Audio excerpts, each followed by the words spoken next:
इस वीडियो में हम 9th ए एक्सरसाइज के 5th सम करने जा रहे हैं। ये जो 5th सम है ये प्रॉपर एक्सप्लेनेशन के साथ होगा, प्रॉपर वे में step by step. Good morning ladies and gentleman, this is Rizan. चलिए शुरू करते हैं। चलिए, in triangle A B C, एक ट्राइंगल ए बी सी। अब देखिए इसमें कहीं कहा नहीं कि गिवन फिगर में दिया नहीं, तो हमें डायग्राम खुद ब खुद बनाना पड़ेगा।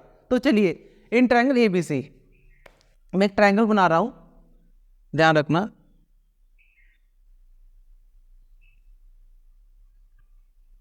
ए बी और सी, ठीक है। AD is produced to E, sorry D is a mid point of BC। कहते हैं एक कोई D है यहाँ पर, D है यहाँ पर कोई, वो कहते हैं कि वो ना मिड पॉइंट है। क्या वो मिड पॉइंट? मिड पॉइंट का मैंने पिछली वीडियो में बताया था, पिछले समय बताया क्या होता है मिड पॉइंट का मतलब। मिड पॉइंट का मतलब वो होता है बिल्कुल मिडल टर्म, बिल्कुल मिड में हो कि इस साइड और वो साइड बिल्कुल इक्वल हो जाए। तो मैं कह सकता हूँ ये और साइड इक्वल है, मिड है। चलो मैं पहले गिवन लिखने जा रहा हूँ, स्टेप बाय स्टेप गिवन लिखूंगा, ठीक है। डी मिड पॉइंट है, मैं लिख सकता हूँ B D is equal to D C लिख सकता हूँ, B D is equal to D C लिख सकता हूँ। मुझे प्रॉपर नहीं लिखना, मुझे लिखना क्या क्या इक्वल है। मिड पॉइंट का मतलब होता है बिल्कुल सेंटर का टर्म, मिडल टर्म, जिस साइड में दोनों क्या हो जाता है, इक्वल हो जाते हैं। D is midpoint. A D produce to E, कहते हैं जो ए डी है, जो क्या ये ए डी है, इसे प्रोड्यूस करो कहाँ तक, ई तक। भी प्रोड्यूस तो ऐसे ही जाएगा ना आगे। अच्छा कहाँ तक कहते हैं, ई तक प्रोड्यूस करो, ठीक है। सो डैट इस तरह की D is equal to A B हो जाए। जो डी ई है ये इक्वल टू क्या हो जाए, ए बी के इक्वल हो जाए। मतलब ये और ये साइड में क्या हो जाए, इक्वल हो जाए, ठीक है। अब प्रूव क्या करना है, सबसे पहला पार्ट पहले लिख लेता हूं मैं। A D is equal to D E, A D is equal to D E, ये गिवन था। अच्छा अब पहला पार्ट करते हैं। ये क्या प्रूव करना, कहते हैं A B D, A B D ये वाला triangle and E C D, E C D ये ट्रायंगल। मतलब कि मुझे ये ट्रायंगल बनाने के लिए ज्वाइन करना पड़ेगा। इसके कंस्ट्रक्शन में लिखने की जरूरत नहीं, क्योंकि ये खुद बोला है ई सी डी। ये ट्रायंगल दोनों क्या प्रूव करो, कॉन्ग्रुएंट प्रूव करो। तो चलिए पहला पार्ट वैसे ही करते हैं। Triangle A B D and triangle E C D हमने क्या करना, आर कॉन्ग्रुएंट, ये प्रूफ करना है। चलिए अच्छा मैं सॉल्व करता हूं। देखिए जो ट्रायंगल दिया होता है ना उसी को लेट कर लो, कोई आपने चेंजिंग नहीं करनी। जैसे सीरीज दिया वैसे का वैसे ही आपने रखना है जब गिवन हो, ठीक है। In triangle A B D and triangle E C D, देखो एंड लिखा है मैंने, ये कॉन्ग्रुएंट प्रूव करना है, मैंने एंड लिखा है। अब क्या क्या इक्वल है देखो, ये और ये क्या है, इक्वल है। क्यों, हमें गिवन था B D is equal to D C, क्यों गिवन है।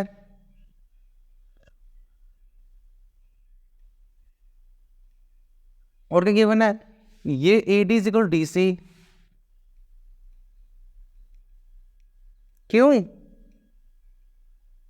गिवन है। अच्छा और देखो, और तीसरा हमें कोई गिवन नहीं है, पर हमें एक प्रॉपर्टी पता है, हमने छोटी क्लास में किया हुआ है। जब भी कोई लाइन इस तरह क्रॉस मारता है, उसके ए वाला एंगल और ए वाला एंगल इक्वल होता है। क्यों होता है, इसे कहते हैं हम वर्टिकली ऑपोजिट एंगल। तो ये देखो क्रॉस नहीं बन रहा यहाँ से, ये और ये एंगल क्रॉस नहीं बन रहा, तो ये एंगल क्रॉस बन रहा है। तो मैं कहता हूँ वर्टिकली ऑपोजिट एंगल, इस एंगल का नाम देता हूँ 1, इसे देता हूँ 2। तो लिख सकता हूँ angle 1 is equal to angle 2, क्यों वर्टिकली ऑपोजिट एंगल। आप पूरा फुल फॉर्म लिख लेना, मैं शॉर्ट में लिख रहा हूँ थोड़ा बहुत। वर्टिकली ऑपोजिट एंगल ये पूरा लिखना है आपने। अब देखो क्या है, एक दो साइडें हैं, एक एंगल है। तो आप स्टेप चेक करना, साइड, एक ट्रायंगल उठाओ, साइड फिर एंगल और फिर साइड। तो क्या आ गया, बाय साइड एंगल साइड। तो लिख सकता हूँ triangle A B D is congruent to triangle A C D. यही तो प्रूफ करना था हमें, कि हमने कहते हैंस प्रूव्ड, ठीक है। ये हमने फर्स्ट पार्ट हमने कर दिया प्रूव।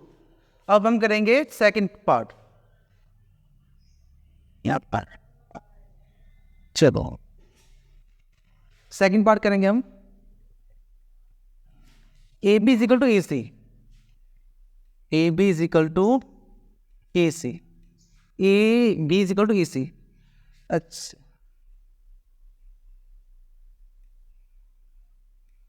अच्छा ध्यान दो, जो हमने अभी ये ट्रायंगल हमें कॉन्ग्रुएंट प्रूव किया है, बाय सीपीसीटी लिख सकता हूँ A B is equal to E सी।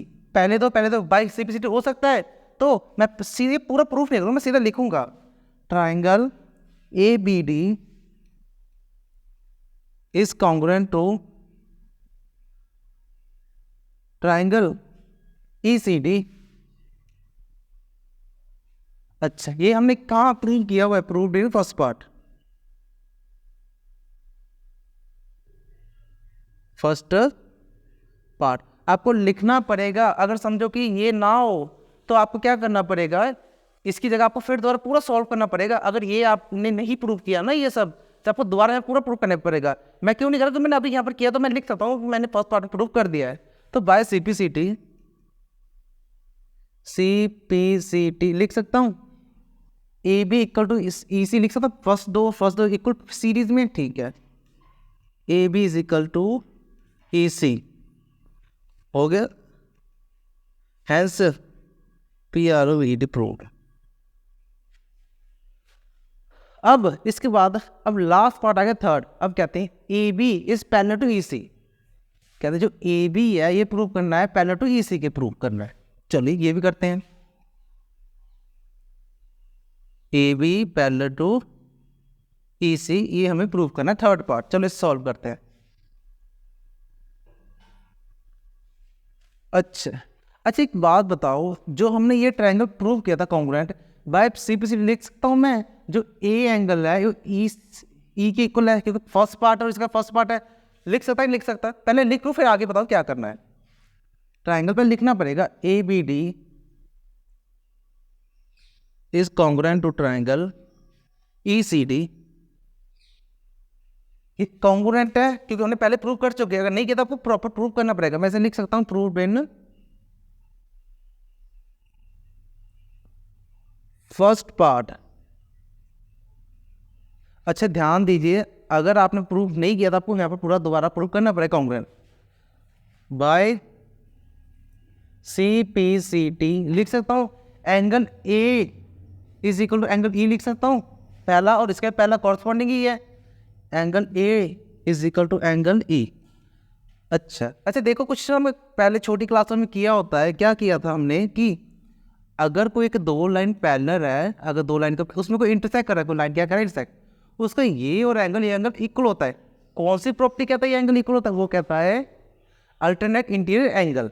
आप ये भी बोल सकते हैं कि अगर ये दो एंगल इक्वल है तो जो ये दो लाइनें हैं ये क्या हो जाएंगी, पैरेलल हो जाएंगी। तो मुझे पैरेलल प्रूव करना है, तो देखा मैंने, और ये लाइन एंगल पैरेलल नहीं है, देखो सेम नहीं है, ये इस तरह का लाइन जा रहा है और एक इंटरसेक्ट कर रहा है, और ये एंगल और ये नीचे वाला एंगल ये इक्वल है। थोड़ा विजुअलाइज करने की कोशिश करो, देखो कि ये दो लाइन है, इसका इस साइड का एंगल और इसका उस साइड का एंगल इक्वल है, तो ये अल्टरनेट एंगल नहीं हो गया। तो बाय अल्टरनेट एंगल तो मैं लिख सकता हूँ ये और लाइन क्या है, पैरेलल।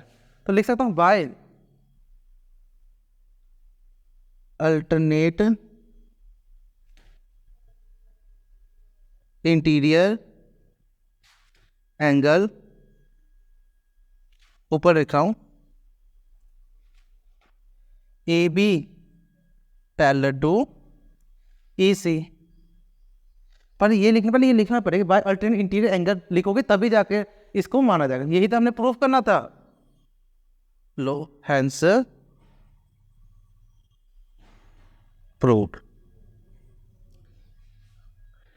देखिए ये जो सम हो गया कंप्लीट। अब आपको ध्यान देने क्या है कि आपने प्रॉपर इसी वे में ही आपको सम को सॉल्व करना है, तो तभी आपके एग्जाम में अच्छे नंबर आएंगे और टीचर भी देख के खुश होगा कि हाँ भाई सर प्रॉपर वे में किया है। तो बाकी के बच्चों में से आप थोड़ा अलग और हटके और आगे रहोगे हमेशा, जब आप ऐसे प्रॉपर एक्सप्लेनेशन दोगे।